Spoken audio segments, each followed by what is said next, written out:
और बड़ी खबर पंजाब से जुड़ी हुई है। पंजाब में खालिस्तान मूवमेंट को भड़काने की साजिश का बहुत बड़ा पर्दाफाश हुआ है। न्यूज़ 18 इंडिया के हाथ वो सबूत लगे हैं जिसमें पंजाब में सक्रिय संगठन नाम वारिस पंजाब दे वो साजिश रच रहा है। खुफिया रिपोर्ट में जो सामने आया है उसमें वारिस पंजाब दे नाम के संगठन को पंजाब से ऑपरेट किया जा रहा है और पंजाब और जम्मू कश्मीर को सुलगाने की साजिश रची जा रही है।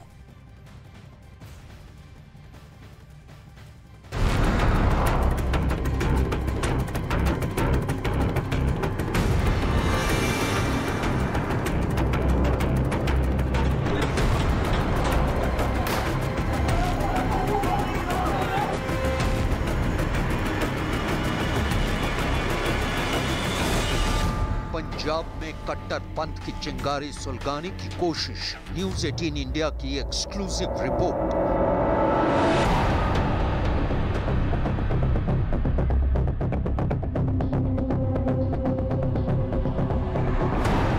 पंजाब में खालिस्तान की आग भड़काने की कोशिश। न्यूज़ 18 इंडिया की स्पेशल रिपोर्ट।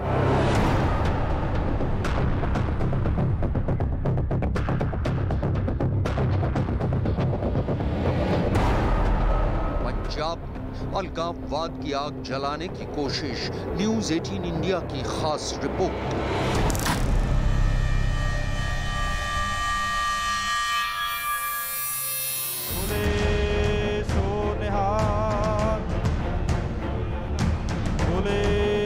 ये पंजाब के मोगा जिले के रोडे गांव की तस्वीरें हैं। यहाँ मंच पर बैठे एक सिख नौजवान की दस्तार बंदी यानी उसे पगड़ी पहनाने की रस्म पूरी की जा रही है।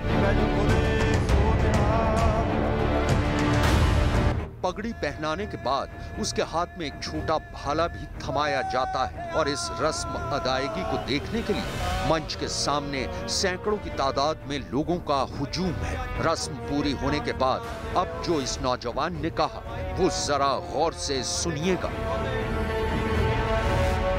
ਇਹ ਭਾਰ ਜਿਹੜਾ ਸਾਡੇ ਮੋਢਿਆਂ ਤੁਸੀਂ ਪਾਇਆ, ਮਹਾਰਾਜ ਕਿਰਪਾ ਕਰਨ ਤੇ ਜਿਹੜੀ ਸੇਵਾ ਜੋ ਤੁਹਾਡੇ ਮਨਾਂ ਦੇ ਵਿੱਚ ਹੈ ਕਿ ਸਾਡੇ ਰਾਜ ਦੀ ਪ੍ਰਾਪਤੀ ਦਾ ਮਿਸ਼ਨ ਹੈ ਜਾਂ ਸਾਡੇ ਕੌਮ ਦੇ ਕੋਲੋਂ ਗੁਲਾਮੀ ਲਾਉਣ ਦਾ ਮਿਸ਼ਨ ਹੈ, ਮਹਾਰਾਜ ਸੱਚੇ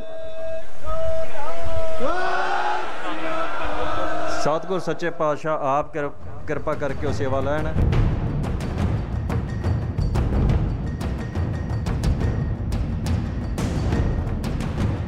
आइए अब आपका तारुफ इस नौजवान से कराए देते हैं। ये अमृतपाल सिंह और अमृतपाल सिंह पंजाब के एक विवादास्पद संगठन वारिस पंजाब दे के नए प्रेसिडेंट।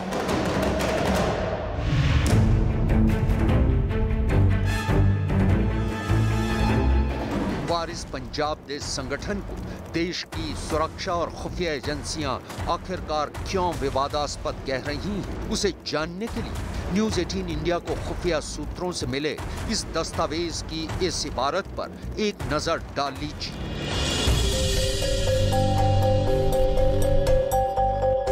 न्यूज़ 18 इंडिया को खुफिया सूत्रों से मिले दस्तावेज के मुताबिक वारिस पंजाब दे संगठन एक कट्टरपंथी सिख संगठन है और खुफिया और सुरक्षा एजेंसियों का मानना है कि वारिस पंजाब दे संगठन के प्रेसिडेंट अमृतपाल सिंह जिस कट्टरपंथी विचारधारा को लेकर चल रहे हैं वो आने वाले वक्त में पंजाब के लिए खतरनाक साबित हो सकती है। दरअसल सितंबर 2022 में देश की खुफिया एजेंसियों को ये इनपुट मिला कि पाकिस्तान में बैठे अपने आकाओं के इशारे पर पंजाब में छिपे बैठे उनके गुर्गों ने एक बार फिर खालिस्तान आंदोलन को जिंदा कर पंजाब को सुलगाने की तैयारी शुरू कर दी। इस बाबत तिहाड़ जेल में कैद आतंकी नेता और पंजाब के पूर्व मुख्यमंत्री बेअंत सिंह के हत्यारे जगतार सिंह हवारा के निर्देश पर 24 सितंबर 2022 को चंडीगढ़ में एक बैठक आयोजित की गई थी। इस बात की जानकारी मिलते ही तफ्तीश के दौरान खुफिया एजेंसियों के सामने उन संगठनों के नाम आ गए जिनके नुमाइंदों ने इस मीटिंग में शिरकत की थी। इस बैठक में लगभग 100 लोग मौजूद थे और इस मीटिंग में हवारा कमेटी, वारिस पंजाब दे और अकाल यूथ के नेता शामिल हुए। इस खुफिया रिपोर्ट में साफ तौर पर लिखा गया है कि इस बैठक में पंजाब सरकार की आलोचना करते हुए खालिस्तान के मुद्दे पर चर्चा हुई। खालिस्तान देश की सुरक्षा और खुफिया एजेंसियों के लिए एक संवेदनशील मुद्दा है। साथ ही खालिस्तान पाकिस्तान की वो खौफनाक साजिश जिसके जरिए वो पिछले 30 सालों से पंजाब को दहलाने की कोशिश में लगा हुआ है। लिहाजा खालिस्तान पर हुई इस बैठक की सूचना मिलने के फौरन बाद खुफिया एजेंसियों ने विवादास्पद संगठन वारिस पंजाब दे समेत दूसरे कट्टरपंथी संगठनों और उनके मुखिया के खिलाफ जांच शुरू कर दी है। इतना ही नहीं, वारिस पंजाब दे के मुखिया अमृतपाल सिंह की सोर्स ऑफ इनकम के भी जांच के आदेश दिए गए हैं। न्यूज 18 इंडिया को खुफिया सूत्रों से मिली एक्सक्लूसिव जानकारी के मुताबिक 24 सितंबर को हुई इस मीटिंग के कई सनसनीखेज राज खुफिया एजेंसियों को मिल चुके हैं। खुफिया एजेंसियों से न्यूज 18 इंडिया को मिले इस खुफिया दस्तावेज के मुताबिक खालिस्तान के मामले पर कट्टरपंथी सिख संगठन वारिस पंजाब दे के नए मुखिया अमृतपाल सिंह ने दमदमी टकसाल अमृतसर के एक पूर्व नेता से मुलाकात की थी।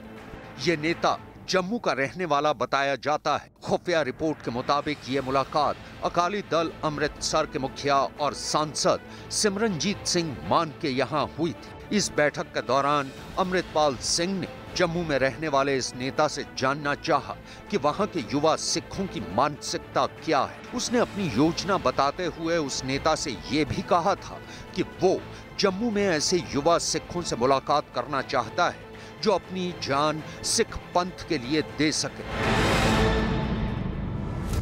न्यूज 18 इंडिया को खुफिया सूत्रों से मिली एक्सक्लूसिव जानकारी के मुताबिक पाकिस्तान की खुफिया एजेंसी ISI पंजाब में आतंकियों और अपराधियों के गठजोड़ की बुनियाद को रखकर उसे अपनी बड़ी सफलता मान रही है और अपनी इस साजिश के दूसरे चरण में वो अब पंजाब और जम्मू को दहलाने के लिए एक बार फिर खालिस्तान का भूत जिंदा करना चाहती है। इसके तहत पाकिस्तानी खुफिया एजेंसी ने उसके संपर्क में रहने वाले सिख आतंकी नेताओं को ये फरमान सुनाया है कि खालिस्तान मुद्दे को एक बार फिर जिंदा किया जाए और इसके लिए उन्हें पंजाब से जम्मू तक आतंकी अपराधी गठजोड़ को एक नया सहयोगी दिया जा सकता है। फिलहाल तमाम भारतीय सुरक्षा और खुफिया एजेंसियां इस जानकारी के मिलने के बाद पाकिस्तान की इस नई साजिश से जुड़े हर राज को बेनकाब करने की कोशिश में लगी हैं।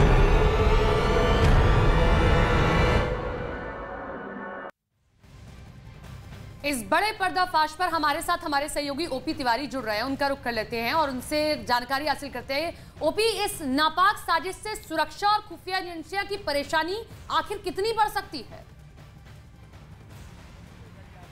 देखिए, मैं आपको बता दूं, ये एक ऐसी साजिश है जिसमें बाहर के लोगों से ज्यादा अपने लोगों से ज्यादा खतरा होता है, क्योंकि इस मामले में जो ओवरग्राउंड वर्कर होगा जो वो भारतीय ही हो सकता है और लिहाजा वो उनके जो आतंकवादी होंगे उनके छुपने की जगह, उनके रहने का स्थान, उनके विस्फोटक मुहैया कराने की तमाम चीजें जो है उनको मुहैया कराएगा। तो ऐसे में खतरा अपनों से ज्यादा हो सकता है। यही सोचकर सुरक्षा और खुफिया एजेंसियां बेहद चौकस हैं और सुरक्षा एजेंसियां इस मामले में लगातार ऐसे संगठनों की लगातार अब निगरानी कर रही हैं जिनसे ये खतरा सामने आ सकता है।